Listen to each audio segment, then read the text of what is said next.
Theresa May makes her Prime Minister's Questions debut, declaring the government will bring the country back together. To Cheers, she mocked the Labour leader and the party, saying the opposition would spend the summer tearing itself apart. In my years here in this House, I've long heard the Labour Party asking what the Conservative Party does for women. Well,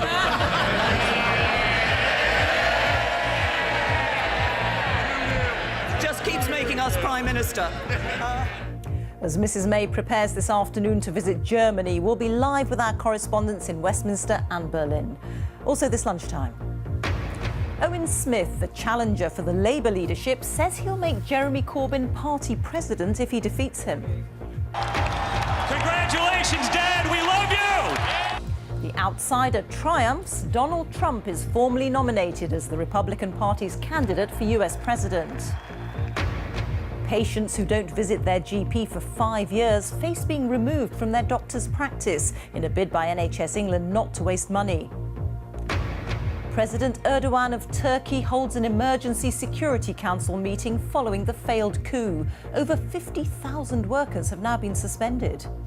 We were having this discussion, weren't we? Yeah, we have no idea. We've been talking about it on the way down to Devon and on the way back. We saw the pies on the way down. We use it as a reference, like when we're coming up and down the motorway. And the mystery graffiti that's foxed drivers for years. Who or what are the pies? In the south, the number of acid attacks doubles in a decade. We speak to one victim who says he relives his ordeal every day. And time to take the stand. How did Berkshire's Theresa May do at her first PMQs?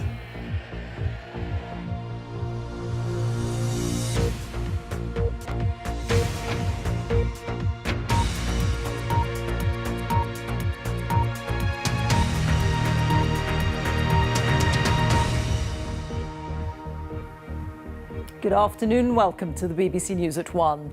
Theresa May has delivered what's thought to be a confident performance in her first Prime Minister's Questions, defending the government's economic policy and repeating that following the EU referendum result, Brexit means Brexit. She was speaking before travelling to Berlin to meet the German Chancellor Angela Merkel in their first face-to-face meeting since Mrs May became Prime Minister. Downing Street said today that the UK would give up its upcoming 6-month presidency of the European Council as it prepares to leave the European Union. Here's our correspondent, Tom Simons. A short drive from Downing Street on a hot day. Would Theresa May get a roasting, or would she be a Prime Minister cool in the face of questions?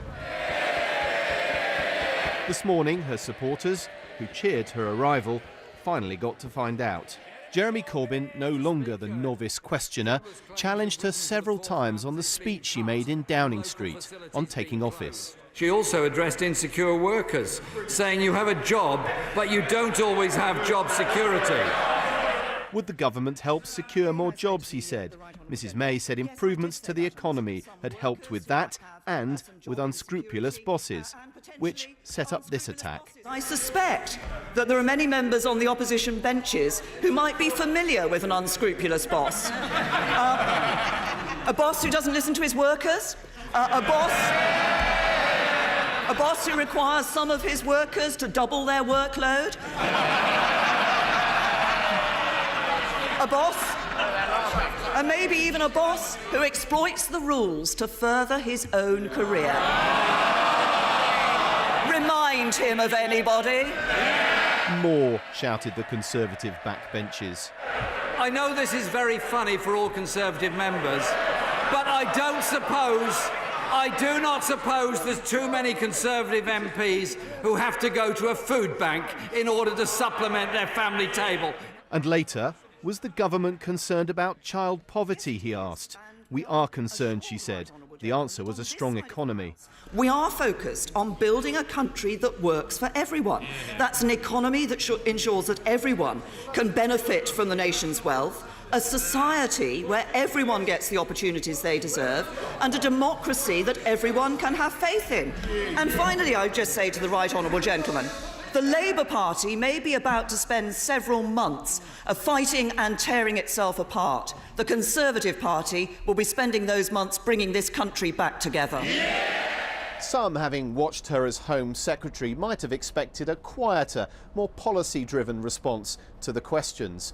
But no, there was evidence of barbs sharpened in advance, and in the lowering of the voice and the direct attack on her opponent, just a touch of the Margaret Thatcher. And it was over for the first week.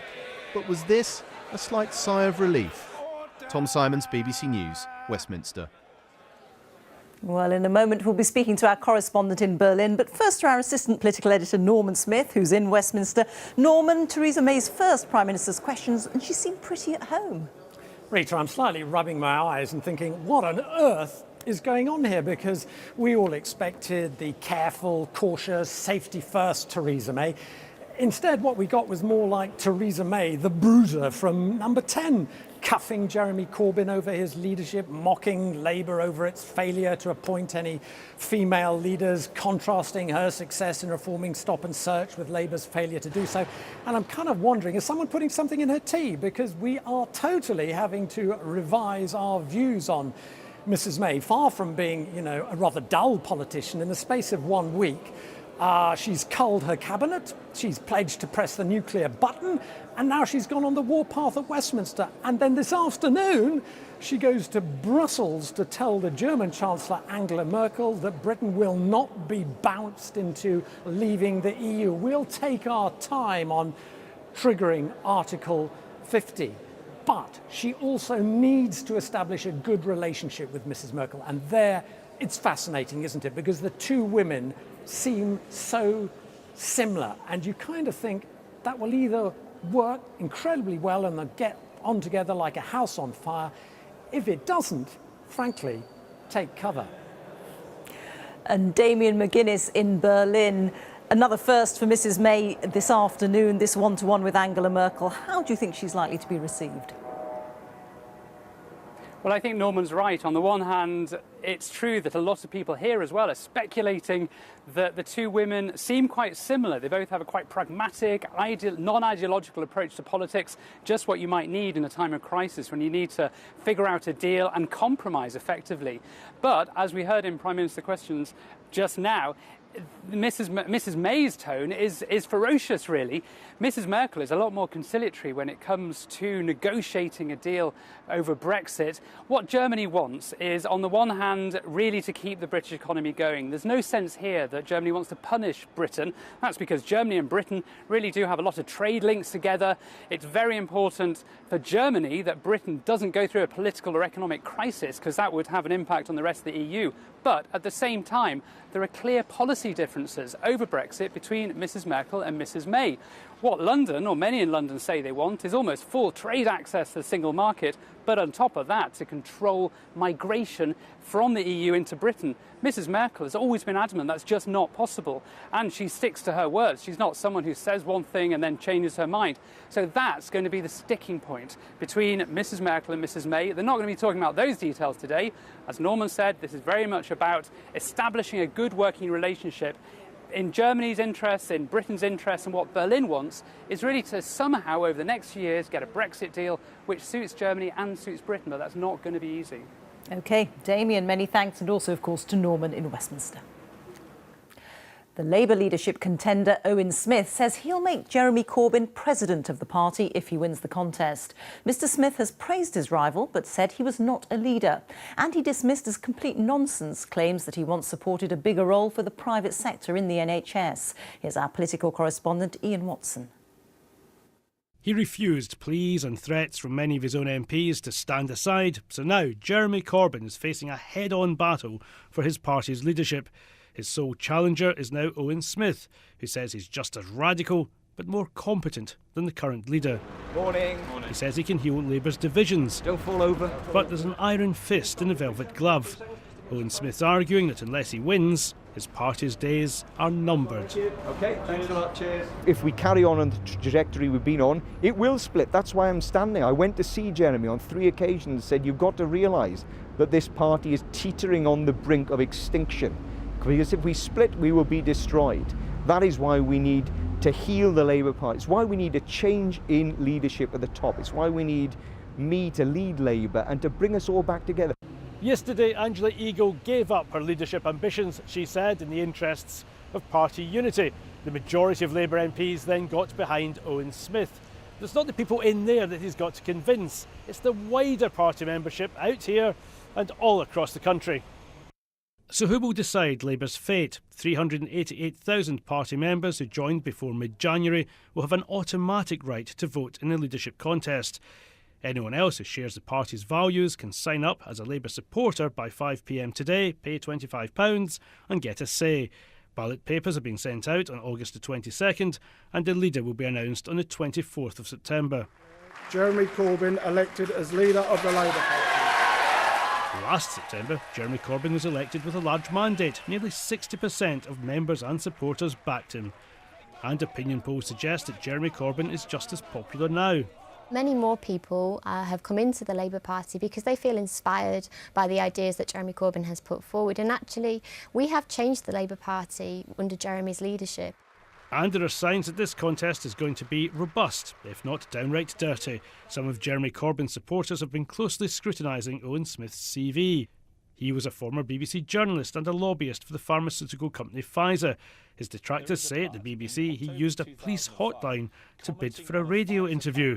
But that wasn't the only criticism he faced in a series of broadcast interviews today. The allegation is you were trying to basically bring in a form of privatisation to the NHS as a lobbyist, or whatever you want to phrase it as, for a huge American drug company. Not exactly man of the people. Well, that is the allegation, but it's clearly a lie. Jeremy Corbyn is unpopular with many MPs, but dislodging him will be the biggest challenge of Owen Smith's career. Ian Watson, BBC News, Westminster. Now, he began the campaign as the maverick outsider, a man very few people gave any chance of ever running for president. But last night, Donald Trump was formally nominated as the Republican Party's candidate on the second day of its convention in Cleveland, Ohio. He's promised to win back the White House in November's election. But as James Cook reports from Cleveland, the property billionaire remains a divisive figure. When Donald Trump announced he was running for president, many people dismissed his candidacy as a joke. No one is laughing now. Confirmation that he'd secured enough votes to become the nominee came from his home state and his own son. And it is my honor to be able to throw Donald Trump over the top in the delegate count tonight with 89 delegates. And another 6 for John Kasich. Congratulations, Dad, we love you! Over the past year, this property developer has turned American politics upside down with a potent mix of populist rhetoric.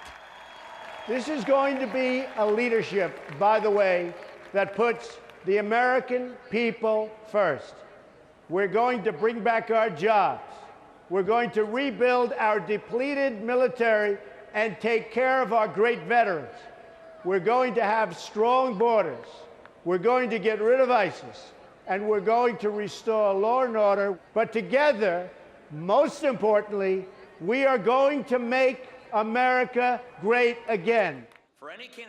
And so, reluctantly, the Republican Party has now bound itself to the Trump brand. The chair announces that Donald J. Trump, having received a majority of these votes entitled to be cast at the convention, has been selected as the Republican Party nominee for President of the United States. Indict, convict, send those killer cops to jail. On the streets of Cleveland, in the country at large, Donald Trump attracts both support and disgust. Well, these protests have been going on for a couple of days here now. They're likely to continue for the rest of the week and far beyond, because the United States shows no signs of reconciling its vast differences. Among the people protesting in this city, the supergroup Prophets of Rage, who want to overthrow the political establishment. In this party, racism, misogyny, and advocating war crimes as foreign policy apparently are not character flaws enough to keep you from the nomination. Nonetheless, Mr. Trump is the Republican nominee, and he'll take on the Democratic Party's former Secretary of State Hillary Clinton in November in an election like no other. James Cook, BBC News, Cleveland. Well, let's go back to Cleveland and to our correspondent Gary O'Donoghue, who's there for us. Gary, is the party possibly going to be able to unite around Mr. Trump now? Well, I think they're going to have to, because there are scarcely more than 100 days going to the general election in November, and if they've got any chance of taking the White House, and it's a pretty uphill struggle at the moment, they're going to have to unite, and they're trying to do that in a number of ways. Big speech last night by Chris Christie, the governor of New Jersey, the man who was in the race, the man who's perhaps going to be VP and then lost out to that, hitting Hillary Clinton very hard, a sort of mock trial of Hillary Clinton. The crowd in here shouting, "Lock her up." That, if anything, gets this party going and gets them unified. A pretty negative message, but all the same, it does work. There'll be a key moment, Rita, later on today when Ted Cruz, the man who came second in the primary race, he will take to this stage back here. And everyone is asking, will he actually give an endorsement to Donald Trump then? Bear in mind, this is the man 2 months ago who called Donald Trump a serial philanderer, a pathological liar, and utterly immoral. Be a hell of a thing to walk back those words, I think. Gary, many thanks. Gary O'Donoghue there. Patients who don't visit their GP for 5 years face being removed from their doctor's practice under a plan being put forward by NHS England. It says lists need to be accurate because surgeries are paid according to the number of patients they have. But the Doctors' Union, the British Medical Association, is critical, saying it could mean poorer surgeries losing money. Here's our health correspondent, Jane Draper. How long is it since you saw your GP? If you've had no contact with your surgery for 5 years, you could face being removed from the practice list. This new drive is about detecting patients who might have moved away or even died. But there's concern that some people might end up without a local doctor. Just because you haven't seen your GP in 5 years doesn't mean to say you might not need to see them again in the future. Previous list cleaning exercises of this kind have not been always handled very well. And thousands of people have actually been taken off who shouldn't have been. Practices earn £141 for each patient on their list. An earlier scheme identified 95,000 patients who no longer needed to be registered, saving the NHS £6 million. Doctors' lists need to be kept up to date with our personal details, so patients get the best care and NHS money is well spent. Under this scheme, patients will be removed from the register if they haven't seen the doctor in 5 years and if they don't respond after being written to twice. The British Medical Association is seeking assurances about how the private contractors carry out this work. There's a real risk that this system could impact disproportionately on patients living in deprived communities or with potentially chaotic lives. They may not understand that the letter that they've received is important and needs to be responded to, and then they are the ones that will find inadvertently that they've been removed from the practice list. NHS England says this is about finding value for money and not paying practices for so-called ghost patients. And it says people who are removed would be re-registered once they've contacted their surgery. Jane Draper, BBC News. The time is 18 minutes past 1, our top story this lunchtime. Theresa May has appeared in her first Prime Minister's questions, with Brexit dominating the proceedings.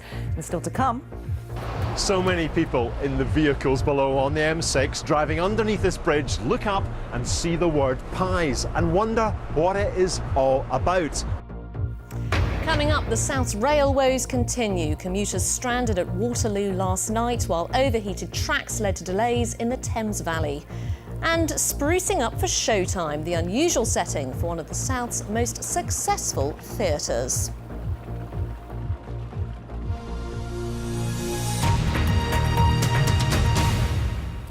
President Erdogan is chairing a meeting of Turkey's Security Council today and is expected to announce a range of emergency measures following last week's failed coup by a faction within the armed forces. There have been more arrests of people suspected of involvement in the revolt, and the death toll from the fighting now stands at 240. The coup began in the town of Kazan, just north of the capital Ankara. Footage has emerged of the moment local people realised what was happening and decided to take on the rebel military. From there, Nick Thorpe. Late night, Friday the 15th of July. Turkish F-16 fighters scream low over Ankara. Just to the north of the capital, people from the town of Kazan realised that the planes were taking off from their local airbase at Akıncı and tried to stop them. One filmed what happened next on his mobile phone.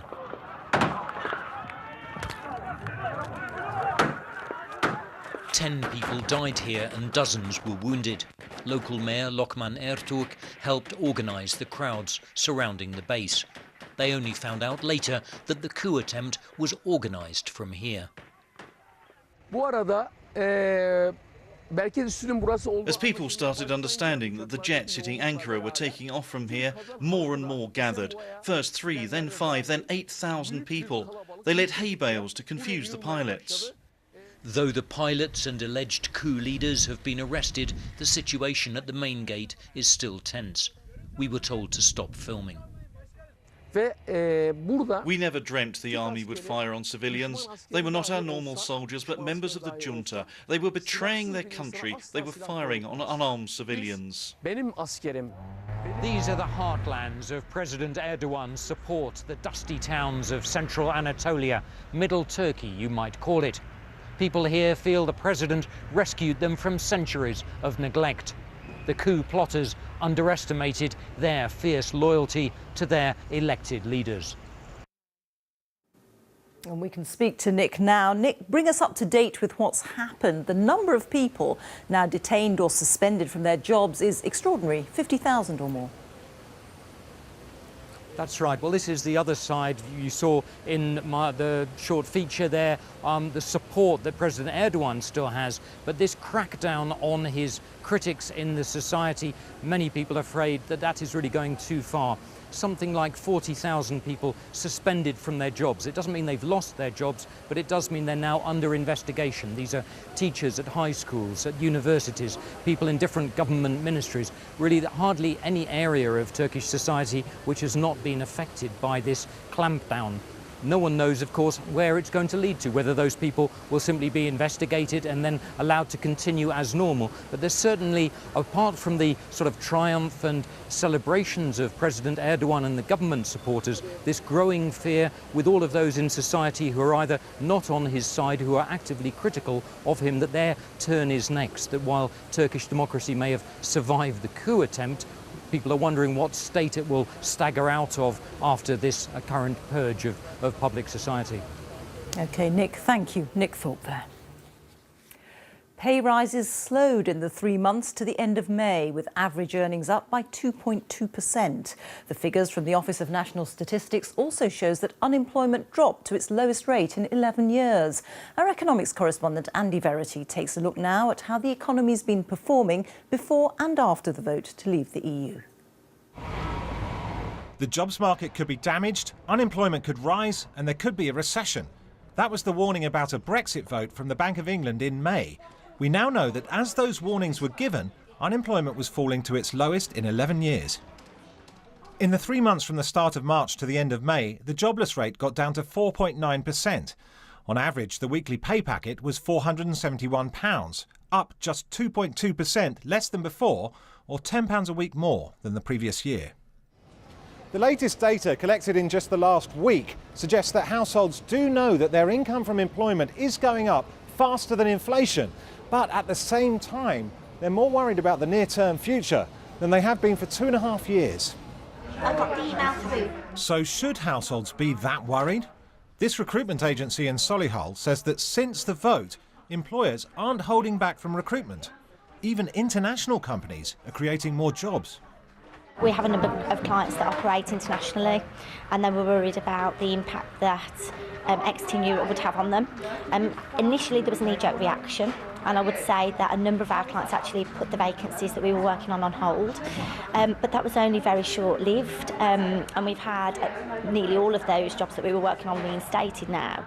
That's backed up by the Bank of England's own intelligence from businesses around the country. The data since Brexit is just beginning to come through. So today we had figures from the Bank of England.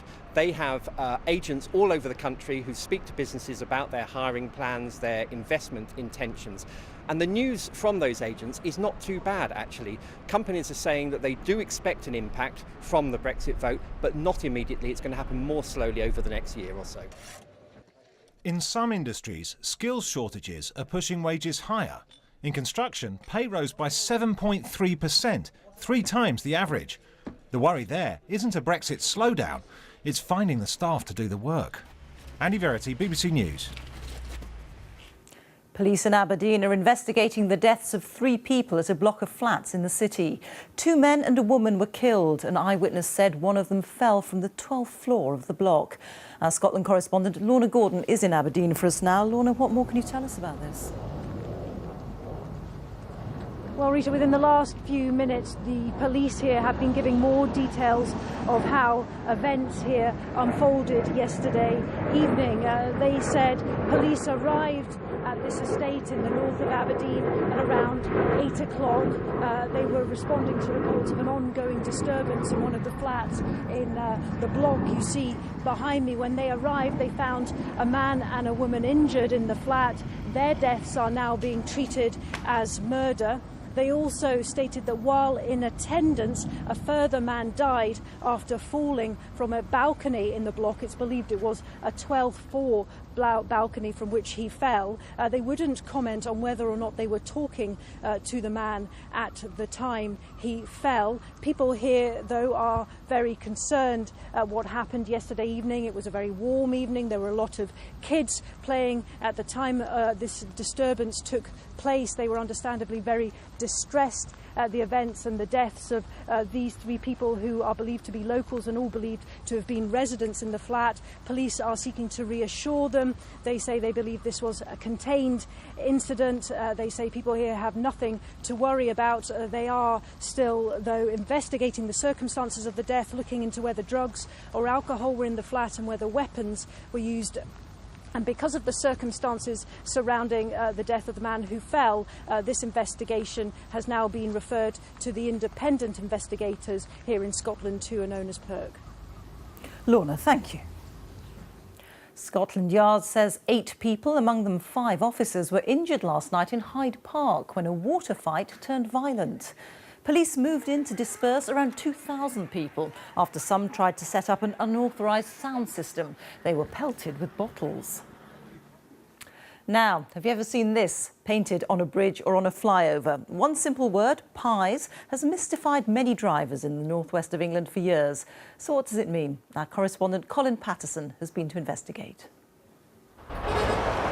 For 3 decades, it's been a motoring mystery to many. Up to 200,000 cars a day go underneath this bridge over the M6 in Cheshire. What do you think it means? We were having this discussion, weren't we? Yeah, we have no idea. We've been talking about it on the way down to Devon and on the way back. We saw the pies on the way down. Yeah.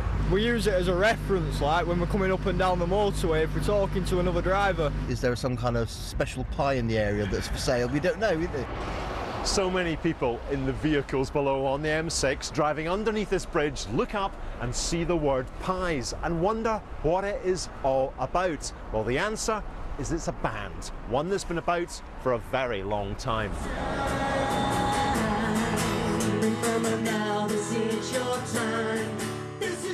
The Pies from Liverpool have finally released their debut album, 30 years after they formed and their name first appeared above motorways across the northwest. The M57, that was the famous one, the Pies, and that was basically because we got stuck on the bridge and we didn't know what to do, so we wrote the Pies again. It stayed up over 20 years. Alexi Sale used to say the council paint round it. There are people who don't like graffiti though. There are people who have to pay for their bridges to be repainted. What would you say to them? There possibly is people who don't like it, but I certainly haven't heard from them. The people think it's funny and it makes them laugh.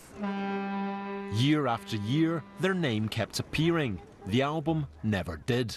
They didn't put out records, and they performed in the strangest of places, like they performed in Walton Prison. You'd have thought the marketing men would have got hold of them and said, now everybody knows what the Pies is, you've got a brand there, let's make some albums, let's do something. But in fact, they haven't worked like that at all. In 1993, the Pies almost made the big time. They toured the US, but turned down a record deal. Instead, Ash brought up his son and sold pottery in Wales, never fully giving up on his dream. What gave you the confidence to finally release the debut album? The weight of history. It just had to be done. You know, there was no ifs or buts. This is the time to put the Pies music down.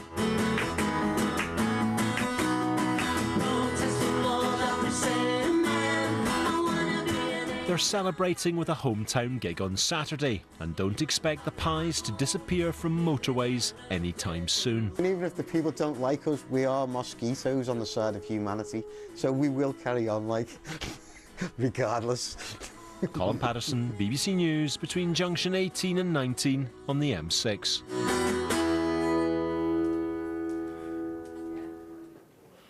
Let's take a look at the weather now with John Hammond. And John, it's been absolutely scorching these last few days. Is it yes, going to but last? Nothing too out of the ordinary. Fairly typical British summer weather, to be perfectly honest, Rita. First, the heat, and many of us have experienced that over the last 24 hours or so.